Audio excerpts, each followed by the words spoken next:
And now, here is the third and final installment of 50 Things That Didn't Suck This Year. Welcome to Keep It, Crooked Media's show about pop culture and politics and what happens when they smack into each other at an alarming speed. I'm your host, Ira Madison III. I'm a television writer and Fall Out Boy fan. I'm Louis Fertel. I'm a TV writer and Jane Fonda historian. And I'm Aida Osman. I'm a TV writer and alleged comedian. Let's get into it. Here's a weird one, Jim Parsons in Hollywood. Not a show we loved, but look, there were some disgusting, lecherous homosexuals in the golden age of Hollywood, and I'm glad to see one so well realized by the oddly unnerving Jim Parsons. Between this and Boys in the Band, I'm really happy that Jim Parsons gets to play fag on TV now. Some hard fags, some angry fags. Yeah. At 102, I'm aware of CNCO's existence now, and I love them. Yeah, that's fair. That's the only Miami Heat I'm willing to acknowledge. Here's some gay shit. There's new Oscar rules. We like them. Another even gayer stuff. Kylie Minogue's singles, and we're getting a new album from her called Disco, which better be disco. We've had conversations about that this year. The album comes out on the same day as Little Mix's new album as well, and their song Holiday has been one of my favorite singles of the year.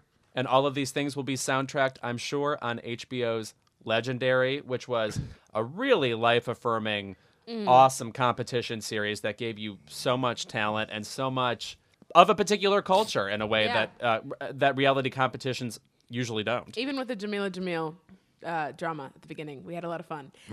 Of course, again, a quote from our show, HBO Max is that girl, gave us Lovecraft Country, gave us I May Destroy You, gave us Euphoria and Betty. Like all these shows that we really, really love. So thank you, HBO Max. And for 108, we did talk to Drew Dixon earlier as she talked to us about the On the Record documentary, which shares so many important stories about women and sexual assault. And what a beautiful moment that we got to share with her in the middle of the quarantine. I say middle as if there's an end. And additionally, what a genius. Yeah. She just is an incredible person. Mm-hmm. Yeah. At 109, I'm loving Leah McSweeney on Real Housewives of New York, and the moment that she had when she drunkenly threw tiki torches in a pool and said, "Do you know what these represent?" Talking about Charlottesville.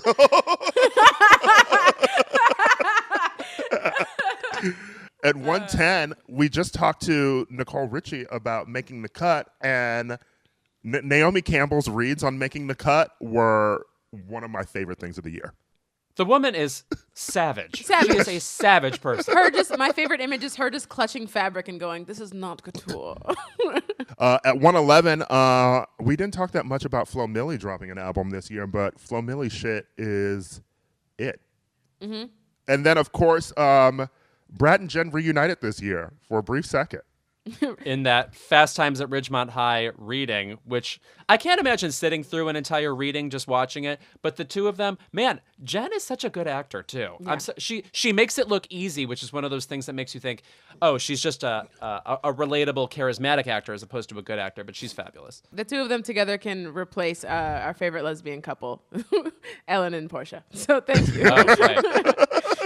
They did look like lesbians growing pot in their backyard. Yeah. Brad Pitt in particular has 70s Martina Navratilova hair at the moment. So at number 113, I discovered that Ava Max was born in Milwaukee, like I was, and now I'm a Maxinista. Have we talked about that album? It is pretty good overall. I would say 6 of the songs are excellent. Yeah, and Circuit is the person who produced it, and it sounds a lot like a Dr. Luke album, but, without the rape. Right. The guilt, yes. Yeah. At 114, the City Girls have The City on Lock. That album is one of my favorite hip-hop albums of the year. Yeah, and a quarantine album really should be City Under Lock. City totally on lockdown. Another reference to Miami Heat. There we go, City Girls. Thank you. Speaking of The City on Lock, remember when that did not matter to Ana de Armas and Ben Affleck and their paparazzi walks? When everyone was on their ass like, they're not social distancing. They sleep together. You think they wear masks in bed? That saga was ongoing. Man, Yeah, we got endless. new footage every fucking day. At 116, light-skinned Bieber is back, Aida, and He's he black looked very again. hot. And he looked very hot in that Drake video. This is it. He's black again. I love when he has his black Yeah, face. I love for his pop black star. face. Of course, they had to go out and ruin the video by having Haley show up at the end of it. Yeah. Didn't need to see her. She has a 73 questions. It is the worst one. Give me impromptu. Make me think that this is not fully scripted, Haley. But remember, what does she do Right. in Hollywood? Sarah Lewis. Jessica Parker is the blueprint. Lewis, I'm going to let you take number 117. Oh, on Project Runway, we had Tyler Nesloney saying "not even to dinner with the Kushners" to Karlie Kloss, who looked aghast. I cannot see Carly wearing it anywhere, honestly. Like, Not even to dinner with the Kushners? Meanwhile, it's like, that's your husband. What do you mean you're aghast? We know he's like the liberal one, and Jared's the one that's making the earth implode or whatever, but you shouldn't have been that surprised. And additionally, we have some other reality-esque goodness. Ken Jennings winning the Jeopardy Greatest of All Time tournament. That was pretty fabulous. I mean, like, he was on the show 16 years ago. For him to slay that hard, I mean, that's not an easy skill set to keep up. Truly. And furthermore, my school for Jeopardy contestants, which I initiated last week on the show, is going to be real, we've decided. So congrats to me. And congrats to Brian for being on the show. Oh, that's right. Who got a question about the Al Pacino show Hunters, which I totally forgot existed. And by the way, that show is what we're doing with Lena Olin right now, just to keep everybody up to speed. She should be looking for something involving Rimbaldi. Yeah. At 120, Birds of Prey was a really good movie. Shocking for a Suicide Squad spinoff. It's true. Margot Robbie in pigtails is a dream for me anyway. So And Rosie Perez yeah. did what needed to be done. At 121, we got a pregnant Michelle Williams giving a pro-choice speech at the Golden Globes. She really brings it. She has such a soft melancholy energy that I'm always surprised when she has a very forceful speech. But for that reason, it's always thrilling. Speaking of Wendy Williams, who we talked about earlier, when she was doing her quarantine shows, there was a moment where she heated up a Slim Jim on TV with a lighter. What? It was dark television. It was really, really bad. That's something a bad kid does in middle school. And then insists it gives it a smokier flavor. We got another Jane Fonda moment. She lightly shut down Joy Behar on The View this year. When Joy Behar was like, "What's with defunding the police? Isn't that overstating the matter?" And Jane said, "Why don't we listen to black people?" And Joy was left. I think Joy just walked out of the studio.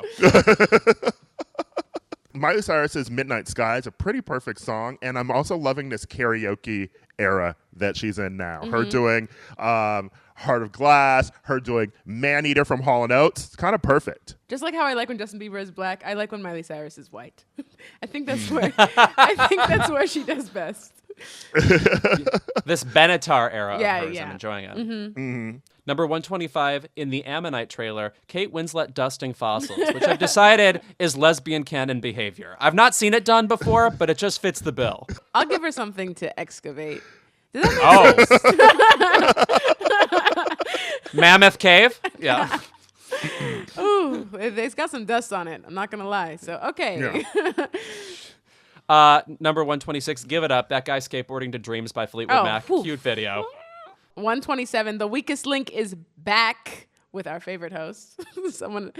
Mean Women Asking Questions should be a format for the ages, and mysteriously we only have one show where it happens. The Great British Bake Off is still out there being real quaint.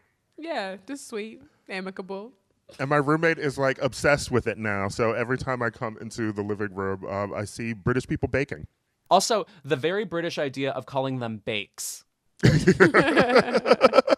Prince opened up the vault just for fun. Oh, sure. We you, Prince. got some Sign of the Times jams yet again.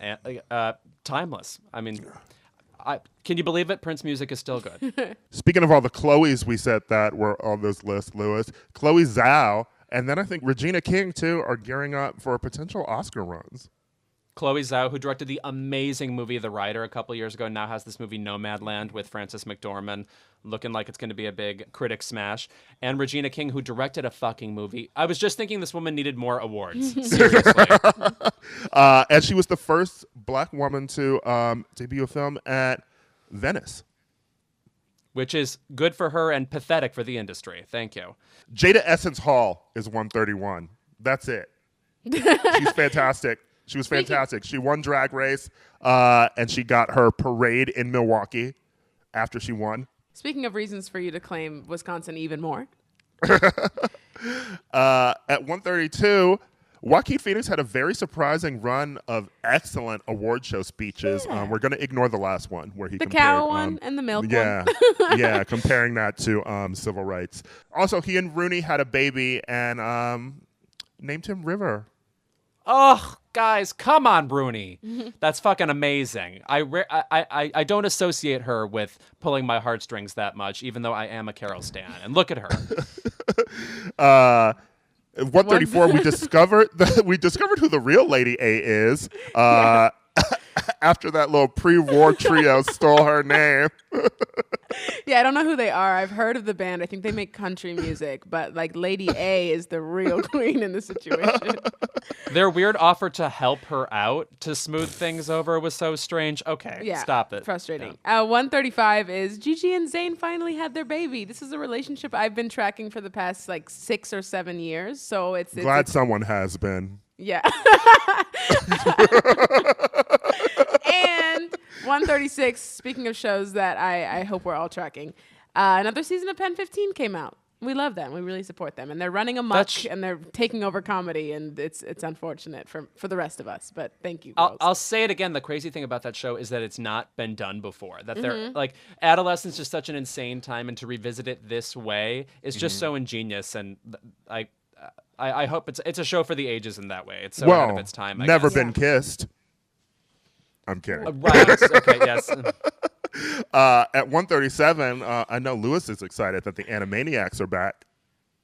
I don't know the Presidents for any other reason that they had a song about it. That's the only reason I know it. Number 138, Carly Rae Jepsen released some B-sides this year, and my favorite one, Fake Mona Lisa. By the way, pop songs do not need to be longer than 2 minutes and 3 seconds. So That's true. Get that out of your head. Yeah. At 139, Renee Zellweger has 2 Oscars. Okay, let's go. And not a couple years after, we were like making fun of how different her face looked, and she just came back. And let's talk about baffling speeches for a moment. I don't really need to go back to the text of what she said, which included Venus and Serena and Selena. But Renee Zellweger, all-time talent, and also Judy Garland literacy is very important. I feel like there are certain icons we're losing collectively, and now everybody has a fresh new vision of her. At 140, we've got another Chloe. Yeah. Chloe Feynman breaking through during quarantine, doing her quarantine videos on Instagram and just being great on SNL. Carol Baskin. No one else should even try to be Carol Baskin after. Not even Chloe Carol Feynman Baskin. did it. Yeah. Carol Baskin is doing a horrible impersonation of Carol Baskin on Dancing with the Stars, doing just a lot of like fake growling at the screen and like pawing at the screen, and it's horrific and embarrassing. And I was like, You're not Eartha Kitt. Yeah. baby, go get another husband to kill. Yeah. You don't have to want to be evil. You are evil, Carol Baskin. For 141, we have Zadie Smith's essay book, which was very, very short and a very quick and easy read, but perfectly encapsulated how I was feeling and the frantic pandemic energy that we all had. So read Intimations and listen to the interview that we had with her. The Dixie Chicks are back. Thank God. They were lost for way too long. Wasn't obsessed with the album, but the song Gaslighter is very catchy, and Natalie Maines' voice. You know who she sounds a lot like? This was brought to my attention. Gwyneth Paltrow in Country Strong. Oh, Country I love that Strong. movie. I forgot about Country Strong. I love an alcoholism drama. Oh, sure. Tender Mercies, 83, Robert Duvall. Go ahead. Yes. Meg Ryan, drunk on the roof of a car. Forgot all about that. The hit Different music video. SZA is also back. Oh my God, the SZA is more than back. SZA is running all of R&B right now for the girls, and I love that for her. And the way she moves in that video, woo. 144. Do we all remember the Gossip Girl meme that happened earlier this year? No.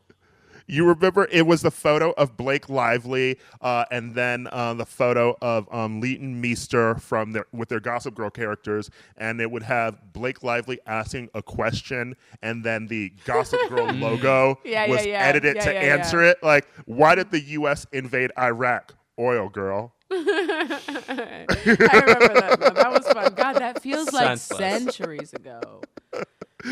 What is Shrek? Ogre girl. And at 1:45, that insane video where Henry Cavill built a PC from scratch. That reminds me of that video of Bjork in the 90s showing you the back of a television. Yes. And talking about gears and things. Yeah, the next Sherlock Holmes will just be a deep dive into Geek Squad culture. So, and the first time he showed a personality. So, besides just having abs. 146, the Army Hammer bondage stuff that came out. No, wait, that was years ago, though, right? No, there was a leaked text messages during quarantine. Oh, damn it! I missed that. There were DMs that came out, so that was fun. Daniel Radcliffe wrote an open letter to J.K. Rowling and basically became one of the best people involved in the Harry Potter multiverse. Ugh, what a saint. I mean, also, the J.K. Rowling story, I know we've talked about it. It's just, every time you even think about it for a second, it's so depressing. Mm-hmm. It just feels like it does not need to be this way at all. And she has just so torpedoed what anybody ever thought of her. And I can't compare it to anything. It's so hateful and horrible. Yeah. And it's exhausting and like depressing even having to still discuss her. Yeah, right, and totally. boo her for tarnishing like all of our childhoods. A more fun thing that we neglected to mention on the show when it happened, so we're mentioning it now. Do you remember when Lena Dunham went on Watch What Happens Live and she claimed that she ate a whole cheesecake after doing a hit of Poppers? And then Dua Lipa, who was also a guest on the show, and Andy Cohen just stare at her like, what? Okay, I think you'll appreciate this, Andy. The one time I did Poppers, because, you know, I love to surround myself with beautiful homosexuals. The one time I tried Poppers in my early 20s, it led to me eating a whole cheesecake. I don't think that's what's supposed to happen. I've never gotten hungry from Poppers. I just have to say. Poppers don't do that. No. They turn you a little bit rosy for a little while, and you enjoy the moment, and then it passes, and you are not hungrier. Why pretend that you've done Poppers, Lena? I'm baffling. At 1:49, I'm going to give a congratulations to Emily and Jon Favreau for having their baby this year. Oh, you know, I think the feud is over. Oh, are we wrapping it up? For real? Yeah, I'm very happy for them. And I sent them a gift. Well, it was a very legitimate feud to begin with, so I'm so glad we put it behind us. Whatever it was based on, the vague idea that you were hit with a car. I'm so glad the moment has passed. Jon, you're free to come on the show whenever we can find time in the schedule. Right. Good luck. Ira says the 300th episode is available. You can come then. And 150, voting. Yes. Woo! Biden finally beat Trump's ass. So we got Biden, we got Kamala Harris in office. Don't think we forgot to celebrate that. And that's 150 things that did not suck this year. Woohoo! We did it. Was it a discussion or just a frantic asthmatic listing? That's up to the listeners to decide. We're really going to give the Twitter account Keep It Stands a lot to do this week. Yeah, a lot of pull God. That girl be working. Honorary 151, Keep It Stands. Yeah. Such awesome job. Thanks for watching, and let us know in the comments if this list changed your mind just a little bit about 2020. We'll see you in the new year.